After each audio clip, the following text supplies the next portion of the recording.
Veikkausliigassa on pelannut vuosien varrella lukuisia seuroja.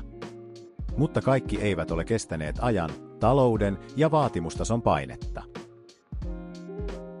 Tässä videossa käydään läpi muutama seura, jotka ovat kadonneet Veikkausliigakartalta.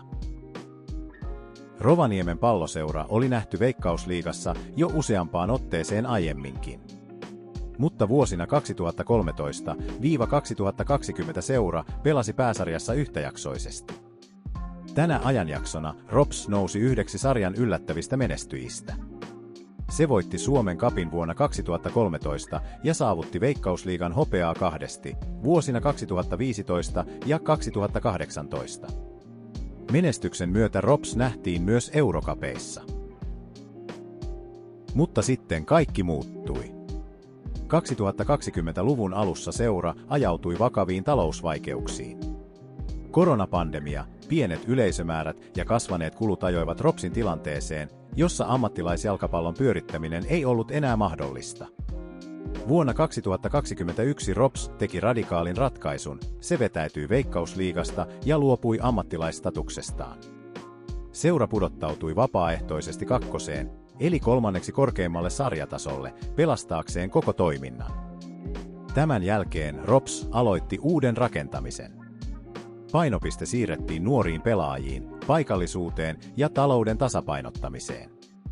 Vuosien työn tuloksena seura nousi takaisin ykköseen, tällä hetkellä Suomen kolmanneksi korkeimmalle sarjatasolle. Vaikka RoPS ei tällä hetkellä taistele Veikkausliigaan noususta, seura on jälleen vakaalla pohjalla. Tavoitteena ei ole nopea menestys, vaan kestävä tulevaisuus. RoPSin tarina on muistutus siitä, että suomalaisessa jalkapallossa menestys ei ole itsestäänselvyys, mutta oikeilla päätöksillä uusi alku on aina mahdollinen. FC Honka oli pitkään yksi Suomen jalkapallon huippuseuroista.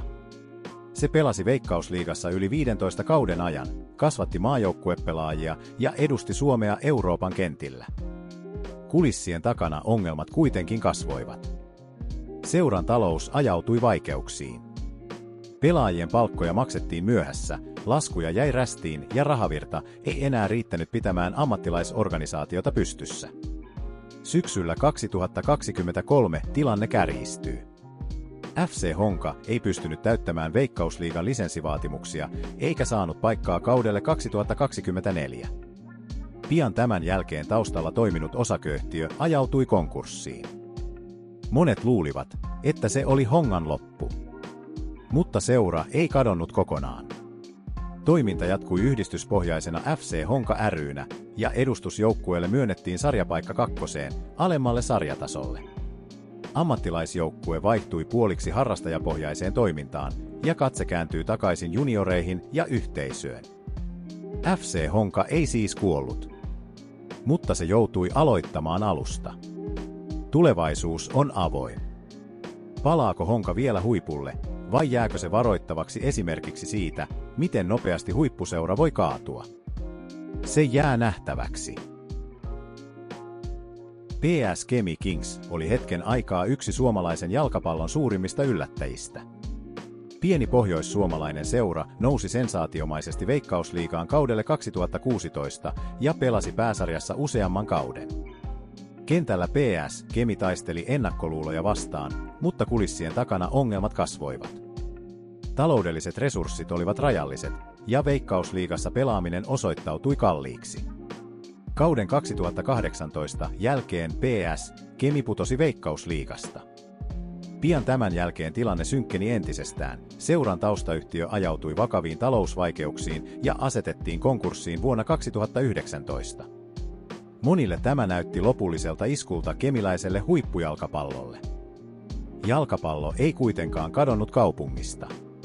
Konkurssin jälkeen Kemissä perustettiin uusi seura, Kemi City FC, joka aloitti puhtaalta pöydältä alemmilta sarjatasoilta.